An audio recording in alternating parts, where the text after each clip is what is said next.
Le coût réel de l'opération est un paramètre clé lors du choix d'un modèle ou d'un autre sur un marché international très compétitif de jets de combat et de contrats de plusieurs millions de dollars. Il est très difficile de déterminer le coût exact si cela existe vraiment. De nombreux facteurs interviennent dans le calcul et l'obtention des chiffres varie beaucoup en fonction des sources. D'ailleurs, je vais laisser tous les liens vers les sources dans la description de la vidéo pour que vous puissiez les vérifier par vous-même. Lorsque disponibles, ces chiffres sont assez volatiles et variables. Et cela quand on peut les obtenir, car la vérité est qu'il n'est pas facile de trouver des données équivalentes pour les avions chinois ou russes par rapport aux avions occidentaux. Bienvenue dans une nouvelle vidéo, n'oubliez pas de liker. Ceci est la nouvelle et rénovée chaîne Monde de l'aviation.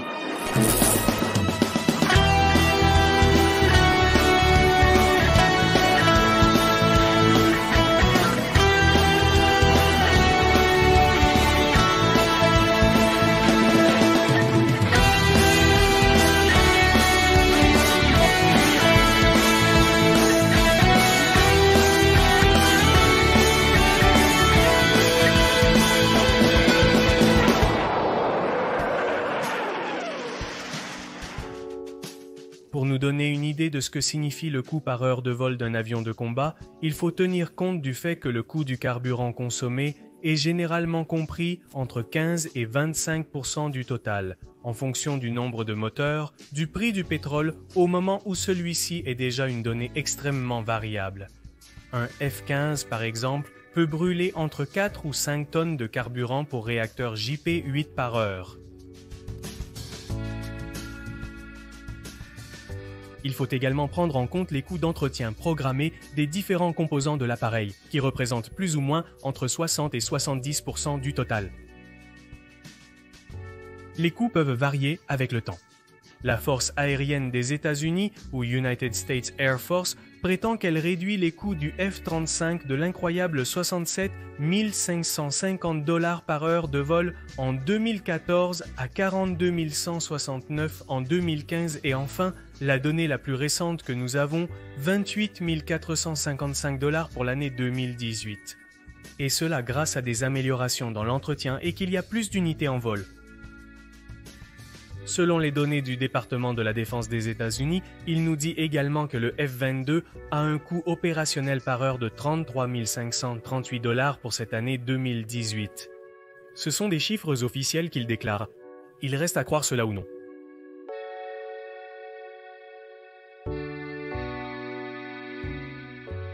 Les chasseurs militaires modernes sont également extrêmement coûteux à acquérir, avec le coût unitaire du F-35A atteignant les 98 millions de dollars. Selon Lockheed Martin, ce programme est devenu l'un des systèmes les plus coûteux de l'histoire. Et on prévoit un coût de 1,5 billion de dollars jusqu'en 2070. C'est considérablement plus que les avions qu'il va remplacer, comme le ADIX qui coûte un peu moins de 6 000 $ l'heure. Bien que selon d'autres données fournies par James, cela peut aller jusqu'à 17 000 $, ce qui montre la variabilité du calcul de ces données. Les tentatives de l'armée de l'air de retirer cet avion d'attaque ont reçu de nombreuses critiques. Après son succès à soutenir les soldats et les Marines sur le terrain en Afghanistan, le F-16, l'un des chevaux de bataille de l'armée de l'air, a un coût opérationnel par heure d'environ 8 000 $ et les dernières versions du F-16 Viper jusqu'à 20 000 $ par heure.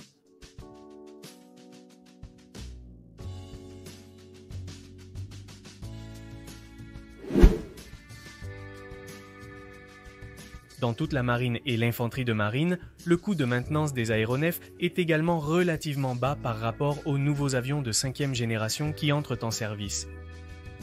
La facture par heure pour entretenir un AB-8B Harrier 2 s'élève à environ 13 700 $, tandis qu'un FA-18F coûte environ 10 500 $.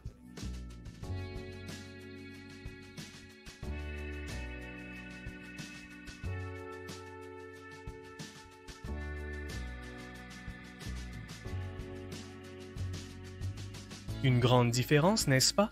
Ne devrait-il pas faire le même travail pour une fraction du coût? D'autres exemples pour comparer, avec un coût officiel de 23 124 $ l'heure, bien que d'autres sources disent qu'il dépasse les 27 000 $. ou sa version plus moderne, le F-15E, qui est un peu moins coûteux, avec 21 301 $ officiels.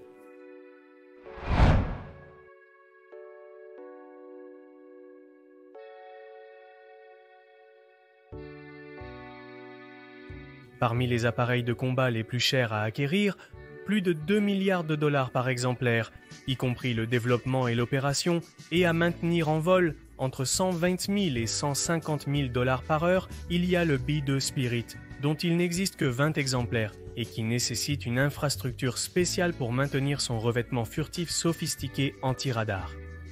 C'est l'une des principales raisons pour lesquelles l'utilisation d'avions sans pilote ou de drones a explosé au cours de la dernière décennie.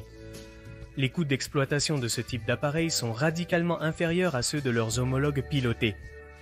L'un des plus célèbres est le MQ-9B Predator qui restait en l'air pendant 1 heure en 2008 pour 3 679 $, tandis que son successeur, le MQ-9A Reaper, ne coûtait qu'un peu plus, 4 762 $ de l'heure.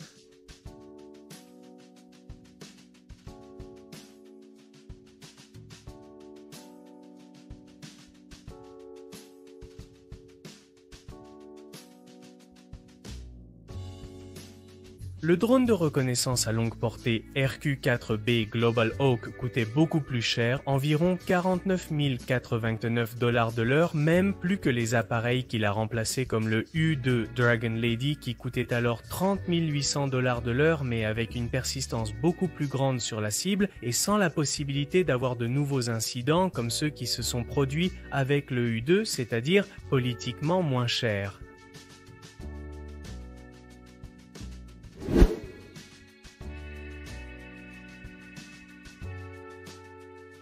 Parmi les coûts des avions militaires, les chiffres les plus élevés correspondent à d'autres types d'avions, comme le gigantesque transport C-5B Galaxy, avec un coût allant jusqu'à 100 000 $ de l'heure, mais il y en a encore plus coûteux, le poste de commandement aéroporté I-4B Nightwatch, également connu sous le nom d'avion de l'Apocalypse, environ 150 000 $ de l'heure, et le VC-25, connu sous le nom de Air Force One, ou l'avion présidentiel, environ 161 000 $ de l'heure.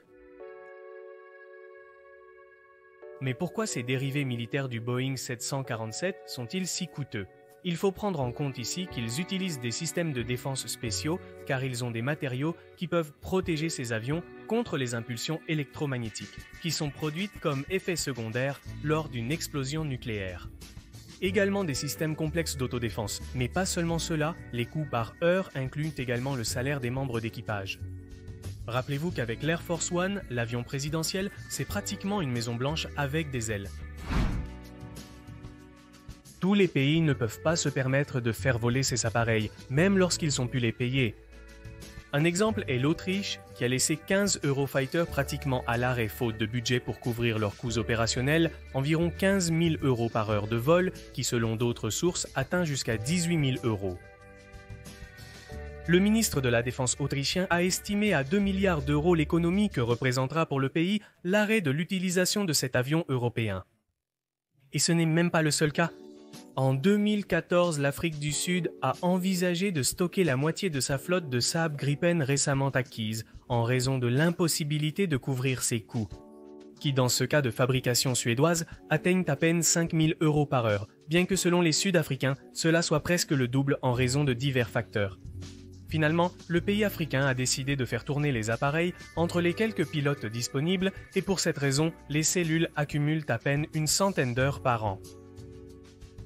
Alors que les Rafale, Eurofighter ou F-18, eux les plus avancés, sont généralement considérés comme offrant des performances et des capacités élevées, sans parler des avions de 5e génération comme le F-35, les types d'opérations menées par les nations occidentales au cours de la dernière décennie ont montré que les F-16 ou les Up Gripen plus petits ne sont pas significativement désavantagés par rapport aux plus grands à 2 moteurs, ce qui dans l'économie mondiale actuelle est à prendre en compte et nécessite une embauche militaire rentable et efficace. Je vous laisse enfin le graphique en ajoutant quelques autres avions. J'espère que vous avez aimé, ne partez pas sans aimer, partagez-le pour diffuser la vidéo et la chaîne. Jusqu'à une nouvelle livraison, c'est le monde de l'aviation,